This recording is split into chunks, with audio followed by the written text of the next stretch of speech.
स्वागत आप सभी का। आप देख रहे हैं भारत का एग्जिट पोल। पूरे देश के चुनाव के 7 चरणों के बाद हुआ एग्जिट पोल जो हमारे हाथ में इस वक्त नंबर आपके सामने आने वाले हैं। स्क्रीन को आप देख लीजिए। हर राज्य के अलग अलग टैली आपको दिखाई देगी और नीचे आपकी स्क्रीन के सबसे नीचे आपको दिखाएगा एनडीए और उसके बाद इंडी गठबंधन। उसके सारे नंबर आपको नीचे दिखाई देंगे। नंबर भरने शुरू होंगे बस अब से चंद मिनटों के अंदर। नंबर मेरे हाथ में है। बस वो इलेक्शन कमीशन की जो घड़ी है, जो डेडलाइन है, वो पूरी हो जाए एक बार व्यूअर्स, और सबसे पहला नंबर आप इंडिया टीवी पर देखेंगे, ये गारंटी है। लेकिन मैंने जैसे आपसे पहले कहा था, ये नंबर शॉकिंग है, आश्चर्य में डालने वाले हैं। आप बहुत हैरान होंगे इन नंबर्स को देख करके जो हम आपको दिखाने जा रहे हैं बस अब से चंद मिनटों के अंदर। तब तक ताकि एक अंदाजा ये भी तो रहे हमको, भाई वोट पड़ा तो किस बात पे पड़ा। रिजर्वेशन चल गया, राशन चल गया, राम चल गया, सब चल गया। एक तरफ सब चल जाए तो कितना, और दूसरी तरफ सब फेल हो जाए और जो उन्होंने कहा था, विपक्ष ने जो कहा था, सब चल जाए। तो मैं एक आपसे ये पूछ रहा हूं देवेंद्र, आप इतना घूमे चुनाव में, क्या चला बताइए। अपोजिशन के हिसाब से बात करें तो उनके तरफ से जो उनके तर्कस का जो सबसे प्रभावी तीर रहा था वो रिजर्वेशन वाला रहा था। उसको उन्होंने ग्राउंड में पहुंचाया। सत्ता पक्ष की तरफ से अगर बात करें तो ये पूरा का पूरा चुनाव सौरभ, और जो मैंडेट है 4 जून का, मोदी और महिला, इसी पे ये चुनाव हो रहा है। और आप किसी भी राज्य में उठाकर देखें तो महिलाओं ने जिस कदर समर्थन अपना दिखाया है वो सीधे सीधे आपके फिगर में समझ में आएगा। अगर आपने महिलाओं के पास उनका जो वोट करने का नजरिया था, उनसे अगर आपने बातचीत की होगी तो 4 जून के नतीजे पर आपको बिल्कुल हैरानी नहीं होगी। अगर आपने उस चीज को नहीं समझा है तो फिर 4 जून को आप अलग अलग बात कर सकते हैं। तो महिलाओं ने जिस कदर इस बार वोट किया है ना, और उसमें महिलाओं में जब वोट किया तो उसमें बेनिफिशियरी वर्ग जो है वो सबसे प्रभावी। 3 फैक्टर की अगर बात कर लें, राशन, आवास, आयुष्मान भारत कार्ड, इन 3 ने हर जगह बहुत कमाल दिखाया। और उसमें कास्ट का जो बैरियर था बुरी तरह से टूटा है महिलाओं के भीतर में। सॉरी, रिलीजन का बैरियर टूटा। रिलीजन मीडिया में या सुर्खियों में चाहे जितना दिख रहा हो, ग्राउंड पे उस रूप में नहीं दिख रहा था। क्योंकि बीजेपी के लिहाज से अगर बात करें तो हिंदुत्व वाला वोट तो ऑलरेडी उसके साथ है। अगर नरेंद्र मोदी, अमित शाह जैसे चेहरे हों तो वहां पे फिर नया कुछ होना नहीं है, वो ऑलरेडी है। वो लोग कह रहे थे कि मुस्लिम महिलाएं जो हैं, क्योंकि वो काफी खुश हैं, तो दबी जुबान से उन्होंने बिल्कुल बेनिफिशियरी वर्ग उसने बहुत कुछ तोड़ा है। और जो 4 जून के नतीजे हैं, समझिएगा जनादेश उसी रूप में आने वाला है। और इसके सहारे आप समझ सकते हैं कि आपके नंबर्स बताने से पहले क्या होगा। अरे मैंने नंबर देवेंद्र को नहीं दिखाया।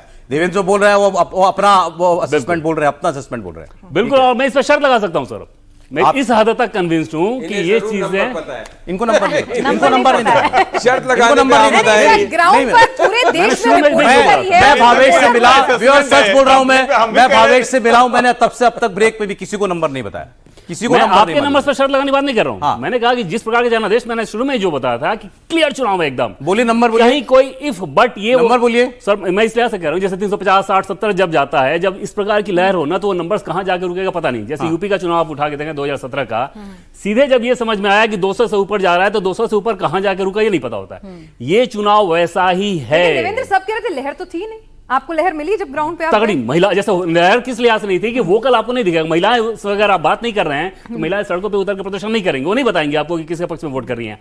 आप अगर रीच आउट कर रहे हैं उस सेक्शन तक तो आपको सीधे समझ में आता है कि हाँ ये चुनाव कहां जा रहा है। और उत्तर प्रदेश की बात करें, उत्तर प्रदेश को लेकर इतना कुछ माहौल बनाया गया है। उत्तर प्रदेश में 70 सीटें बीजेपी की कहीं नहीं जा रही हैं। गाजीपुर जैसी सीट जिसके बारे में बीजेपी का अपना आकलन था, दीनदयाल उपाध्याय ने यह कहा था कि अगर हम लोग गाजीपुर जीत सकते हैं तो पूरा यूपी जीतेंगे और केंद्र में सरकार बनेगी।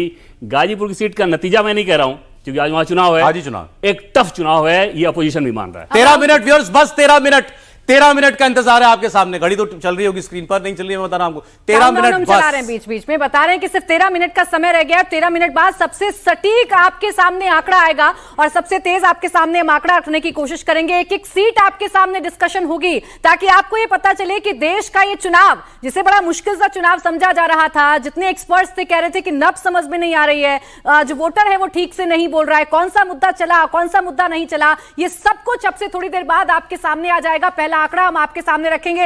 राहुल जी, जिस लाभार्थी वर्ग की बात हुई, आपको भी लग रहा है कि वो की फैक्टर हो सकता है इन चुनावों में जो जीत और हार का मार्जिन तय कर सकता है? बिल्कुल हो सकता है, क्योंकि उत्तर प्रदेश का चुनाव जो हुआ था 2022 का, उसमें भी ये महिलाएं कहती हुई सुनी थी। मतलब हमने जो बातें की थी उनसे, तो वो कहती थी कि मुफ्त राशन जो है वो एक बड़ा मुद्दा है। दूसरा, सुरक्षा का मुद्दा जो यूपी में लॉ एंड ऑर्डर है, ये उनके लिए एक बड़ा मुद्दा था।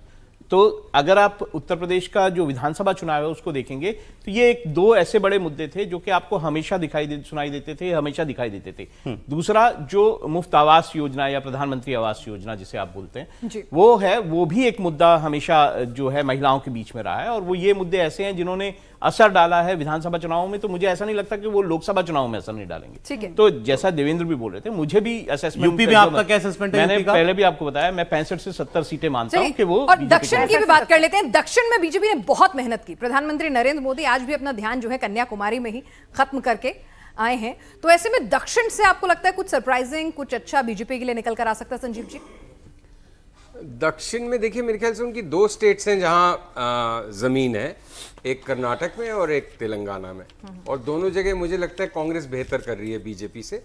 आंध्र प्रदेश में एनडीए अच्छा करेगी शायद, क्योंकि चंद्रबाबू नायडू के कंधे पे चढ़ के बीजेपी चुनाव लड़ रही है, क्योंकि वहां पे मेन पार्टी नायडू है। उसके सिवा तमिलनाडु केरल में कुछ विशेष होने वाला है, मुझे तो इसकी संभावना नहीं लगती। मैं सिर्फ देवेंद्र की एक बात से पूरी तरह सहमत बस 10 मिनट का इंतजार और है, फिर पता चलेगा। हाँ, एक बात से मैं बिल्कुल सहमत हूं कि महिला वोटर के शायद हाथ में चाबी है, और जिसका भी असेसमेंट सही गलत होता है, तो ये जरूर बात है कि आप कितना भी घूमें, लेकिन रिलेटिवली आपकी महिलाओं से कम बात होती है पुरुष मतदाताओं के मुकाबले, क्योंकि वो उतना ज्यादा खुल के नहीं बोलती, इतना ज्यादा बाहर नहीं होती हैं। तो वो एक फैक्टर है जो कि अननोन। और सर साउथ की बात करते, कर्नाटक का नंबर 1 बताइए। कर्नाटक का नंबर मुझे लगता है कि लगभग 50-50 होगा, 50-50 बीजेपी कांग्रेस। बीजेपी क्योंकि कांग्रेस पिछली बार 26 थी या 24 थी। मैं कर्नाटक में जरूर बोलना चाहूंगा। आप बोलिए ना, सब बोलिए। मैं कर्नाटक में मानता हूं कि 8 से 10 सीटें कांग्रेस लेके जाएगी। मैं बता रहा हूं सर, 8 से 10 सीटें कांग्रेस लेके जाएगी। समीर जी, मुझे लगता है शायद 1 सीटें कांग्रेस को मिलेगी, बाकी सारी भारतीय जनता पार्टी जीतेगी। मेरी लिस्ट पे नंबर 3 पे कर्नाटक है। मुझे लग रहा है सारी कांग्रेस 28 सीटें भारतीय जनता पार्टी जीतेगी, सिर्फ 1 या 2 सीटें। कर्नाटक में सौरभ, मैं आपको और स्पेसिफिक बताऊं, मेरे पहले हिसाब से में जो 2 चुनाव हुआ था एनडीए कर्नाटक में, देवेंद्र कुछ कहना चाह रहे हैं कर्नाटक में मैं कर्नाटक को आपको और स्पेसिफिक बता दूं, पहले फेज में जो चुनाव हुआ है कर्नाटक में, उनमें से बीजेपी 4 सीट, दूसरे फेज में जो चुनाव हुआ है उनमें से 1 सीट, ये उसका घाटा होगा। घाटा 5 टोटल 5 इससे ज्यादा कुछ नहीं होगा। 6 सीट का घाटा, 5 5 सीट का घाटा। टोटल 5 सीट है। दूसरी एक और चीज सौरभ आपको बताऊं, मैं कांग्रेस पार्टी के लिहाज से एक देखिएगा, वो तो बोला जा सकता है क्योंकि 19 सीटें कांग्रेस अच्छी स्थिति में दिखेगी अपनी जीत, ये पिछली बार की तुलना में 14 नुकसान वाली दिखेगी। हर्षवर्धन जी, देखिए, कर्नाटक की राजनीति में चूंकि ऐसे लग रहा है कि चूंकि विधानसभा चुनाव में जीत गए तो बड़ा अच्छा होगा कांग्रेस के लिए, और ये स्वाभाविक है, ऐसे दिखना भी चाहिए। लेकिन मैं जो कर्नाटक देख पा रहा हूं और अलग अलग लोगों से वहां जो बातचीत हुई, first time in Karnataka's political history Lingayat और वोक्कलिगा कई सीटों पर एक साथ जाकर वोट कर रहे हैं। नंबर बताइए, नंबर मुझे भारतीय जनता पार्टी वहीं खड़ी दिखती है, मुझे कोई कंफ्यूजन नहीं है। 26 पे 25 प्लस 1 थी, एक निर्दलीय जीती थी जो बाद में वोक्कलिगा ने मेरा आंकड़ा दे देता हूं मैं आपको। मुझे लगता है मुझे वहीं लग रहा भारतीय है- जनता पार्टी खड़ी। मुझे लग रहा है मतलब डीके शिव कुमार, उनकी मुझे लग रहा है- गारंटी, डीके सुरेश हार रहे हैं, मुझे लग रहा है सीएम कर्नाटक में हो मंजुनाथ सकता जीत है रहे हैं। कांग्रेस मेरा का खाता मतलब ये भी अनुमान है मेरा, ये अभी तो ये हो नंबर सकता है आएगा। कांग्रेस का खाता भी नहीं खुले। अरे कांग्रेस की सारी सीटें कांग्रेस- बताइए, कांग्रेस की सीटें बताइए, कांग्रेस की सीटें। कर्नाटक कांग्रेस टोटल ओवरऑल कांग्रेस मुझे लग रहा है सिर्फ 55 के ऊपर नहीं जाएगी कांग्रेस। 55 सर, मुझे लगता है 80 और 95 के बीच में। 80 से 95। मैं आपको बता रहा हूं कि 19 बढ़ेगी, 14 घटेगी। 19 से 14 की घटेगी, 2019 से ज्यादा 2019 से ज्यादा, बढ़ेगी ना? 2019 के 19 चुनाव से से ज्यादा 52 कांग्रेस की जो सीटें थी उनमें से 19 ऐसी सीटें आ रही है जहां वो जीत रहे हैं और अतिरिक्त, लेकिन पिछली बार जो जीते थे उनमें से 14 हार रहे हैं। तो 5 ऐड करेंगे ना, 5 ऐड करेंगे, 57 सीट वोट दिया। 57 सीट कांग्रेस को। हाँ बताइए। मेरा ये मानना है कि 58 से 58 से 60 सीट्स जो है कांग्रेस के आसपास, इसके आसपास। 55 के ऊपर नहीं जाएगी सर, मुझे नहीं लगता 55। केरल में 4 हारेंगे, पंजाब में 6 हारेंगे। भावेश, 45 सब पंजाब कुछ में यार सब वही बताएंगे, तुम कब बताओगे? हाँ? 6:30 बजे भावेश के बाद कब बताओगे भावेश? ईसीआई की उससे गाइडलाइन से बंधे हुए हैं। मैं और आप जब बताएंगे तो शायद थोड़ा सबके लिए खुशी की भी बात होगी, लेकिन जैसे नहीं, संजीव भावेश जी कह रहे हैं बता लेने दो, बता लेने दो, फिर अभी मैं बताते हैं, बताऊंगा। अभी बताते हैं। लेकिन एक ये है, सौरभ सबसे सवाल पूछ रहे हैं, एक सवाल आपके लिए है जी 7 मिनट बस, जो 7 आपने मिनट। बताया था कि भाई डाटा का इंतजार का तो टाइम खत्म हो गया, प्यार वाला वो बताया नहीं आपने, को अंजाम तक पहुंचा या नहीं पहुंचा? कौन सा? छोड़ दीजिए, कुछ मेरे घर के लिए भी छोड़ दीजिए, ठीक है। यहाँ अच्छा, कांग्रेस पार्टी का आप सबने बोला, भाई सर का संजीव जी का है केवल 70 के ऊपर भी जा सकती है। 80 के ऊपर। 80 के ऊपर जा सकती है। ठीक, बाकी सब कह रहे हैं वही बिटवीन 50 एंड 60। चलिए ठीक है, ये भी एक हुआ। व्यूअर्स 5-6 मिनट की बात और रह गई है बस। सबसे फंसा हुआ राज्य आप किसको मानते हैं इस चुनाव में? सबसे फंसा हुआ राज्य बोलिए कोई। महाराष्ट्र। महाराष्ट्र। हर्षवर्धन जी, महाराष्ट्र का नंबर बताइए। नहीं, महाराष्ट्र के नंबर तो बता बोल चुके चुके हैं। चर्चा बता चुके हैं ना? चर्चा कर महाराष्ट्र तो बोल दिया था। जरा बिहार में तेजस्वी का 35-36 बोला एक था मिनट, मैं। बिहार में तेजस्वी का तेज भी देख लें, बहुत मेहनत करी। हाँ, बिहार की फिर बात बात करते करते हैं। कमर उनकी जो है वो दुख गई। जरा बिहार की बात कर लेते हैं। बिहार में आपको लगता है कुछ? कौन संजीव पहला जी आंकड़ा दे रहा है? संजीव जी। बिहार में मुझे लगता है कम से कम 10 सीट का एनडीए को नुकसान होना चाहिए। 10 सीट का नुकसान, ठीक है। 30 पर आ जाए। मुझे लगता है 1 सीट अगर जीत गई इंडिया गठबंधन तो बहुत अचीवमेंट होगा। भारतीय जनता पार्टी और नीतीश कुमार का जो गठबंधन है, मुझे लग रहा है 40 सीटें जीतने की स्थिति में। इसकी किशनगंज जो कांग्रेस ने जीती थी 2019 से, मुझे लग रहा है वो भी इस बार कांग्रेस हारने जा रही है। किशनगंज 19 वाला? हाँ। ठीक है। देखिए, राहुल जी। दरअसल समीर जी जो कह रहे हैं, किशनगंज में एमआईएम का कैंडिडेट बहुत अच्छा लड़ा है। वो भारतीय जनता पार्टी जीत जाएगी ऐसा मुझे नहीं दिखता है। और जो वहां का सामाजिक समीकरण, मैं बार बार कह रहा हूं कि आप जब कहते हैं ना कि भाई ये तो बहुत जीत गए हैं, कहां जीतेंगे, तो भाई ये भी तो देखिए ना आप, नीतीश के साथ भारतीय जनता पार्टी, चिराग पासवान, उपेंद्र कुशवाहा और जीतन राम मांझी, ये वो सामाजिक समीकरण है जो उसको अजय बनाता है। कई सीटों पर वो मुश्किल में है, लेकिन फिर भी मुझे लगता है कि 35 से 40 के बीच में एनडीए कहीं भी बिहार में खड़ा होगा। अब राहुल जी बता रहे हैं। हाँ। मेरा जो आंकलन है वो 30 से 32 सीटें हैं बिहार में। 30 से 32 एनडीए को, यानी कि 8 का नुकसान आप एनडीए मानते हैं। 8 का नुकसान हो रहा है। इंडिया गठबंधन को 8 सीटें आप दे रहे हैं मतलब हाँ बिल्कुल। बिहार में। बिहार के बाद पश्चिम बंगाल की भी बात कर ही लेते हैं। पश्चिम बंगाल में तो बीजेपी टारगेट 30 लेके चल रही है। आपका बिहार का प्राची, कमेंट अगर रहेगा। बिहार में बीजेपी जिन 17 सीटों पे चुनाव लड़ी थी, उनमें से जो एक क्लोज फाइट वाली सीट होगी वो सिर्फ पाटलिपुत्र ग्रामीण वाली सीट होगी। इस पर रामकृपाल यादव और मीसा भारती सिर्फ वो एक क्लोज सीट वाली होगी। इसके अलावा बाकी बीजेपी की जो 16 सीटें हैं उसमें से कोई भी भावेश बोले पहली बार। वैसे पाटलिपुत्र वाली सीट हर बार फंसी हुई रहती है, उसको प्रेडिक्ट करना बहुत ही मुश्किल है। वो क्लोज फाइट वाली सीट है। इसके अलावा बीजेपी की जितनी सीटें हैं इंक्लूडिंग औरंगाबाद को लेकर बहुत कुछ कहा गया था, वहां भी जब नतीजे आएंगे मार्जिन का आपको फर्क दिखेगा। औरंगाबाद तो एमआईएम की सीट है अभी। नहीं, वो महाराष्ट्र वाला। सॉरी, महाराष्ट्र का औरंगाबाद। मार्जिन का जरूर फर्क आएगा। जैसे बिहार में पिछली बार बहुत सारे लोग थे जो कि 3-3.5 लाख से जीत रहे थे, इस बार उनका मार्जिन थोड़ा कम रहेगा। कोई 1.5 लाख से जीतेगा, कोई 2 लाख से जीतेगा, लेकिन नंबर्स को लेकर समस्या नजर नहीं आ रही है एनडीए के लिहाज से वहां। अच्छा देखिए, बहुत कम मिनट रह गए नजर नहीं आ रही। अब देखिए बहुत कम वक्त रह गया है। हम पहला आंकड़ा आपके सामने रखेंगे बहुत ही जल्द। आप एग्जिट पोल का पहला आंकड़ा देखेंगे, उससे पहले जल्दी से पश्चिम बंगाल पर एक क्विक आंकड़ा सबके साथ ले लेते हैं। संजीव जी, शुरुआत आपसे। 42 सीटों में से कितना देख रहे हैं आप बीजेपी गेन करेगी या लॉस? पश्चिम बंगाल उन स्टेट्स में से जब लगता है कि बीजेपी थोड़ा गेन कर सकती है, बट 25 क्रॉस नहीं कर सकती। 25 क्रॉस 18 से ऊपर जाएगी मतलब। मुझे लग रहा है 25-27 सीटें भारतीय जनता पार्टी जीतेगी। 7 से 8 सीटों का भारतीय जनता पार्टी को फायदा होगा बंगाल के अंदर। 27 सीटें भारतीय जनता पार्टी बंगाल में जीत सकती है। चलिए, मीनाक्षी भी आ गई अब हमारे साथ। जी मीनाक्षी, आप भी आइए और हमारे साथ। जी आप मैं सुन रही थी, आप सभी लोगों ने एंकर्स का भी आंकड़ा ले लिया। हाँ, बीजेपी के नंबर शेयर हो गए, कांग्रेस के नंबर तक हम नंबर नहीं देंगे। Saurabh, this is partiality.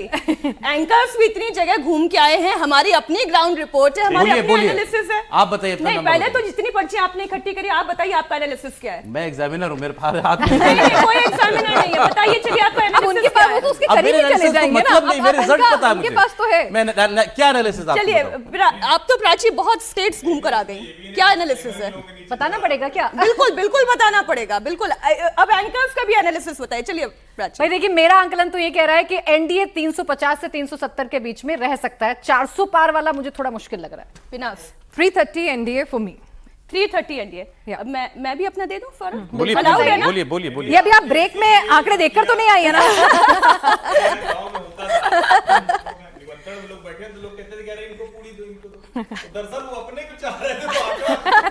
लेकिन जो पिनास का एनालिसिस है, जितना मतलब मैं उत्तर प्रदेश, बिहार, इन इलाकों में, कुछ राजस्थान से जहां से मुझे फीडबैक मिला, उससे ये समझ में आ रहा है ये जो 320 से 350 वाला ये आंकड़ा मेरा भी है। अब कितना ये मुझे शॉक करने जा रहा है ये एग्जिट पोल का आंकड़ा, मैं भी खुद इंतजार कर 3 मिनट और बस, सिर्फ 3 मिनट का इंतजार और है।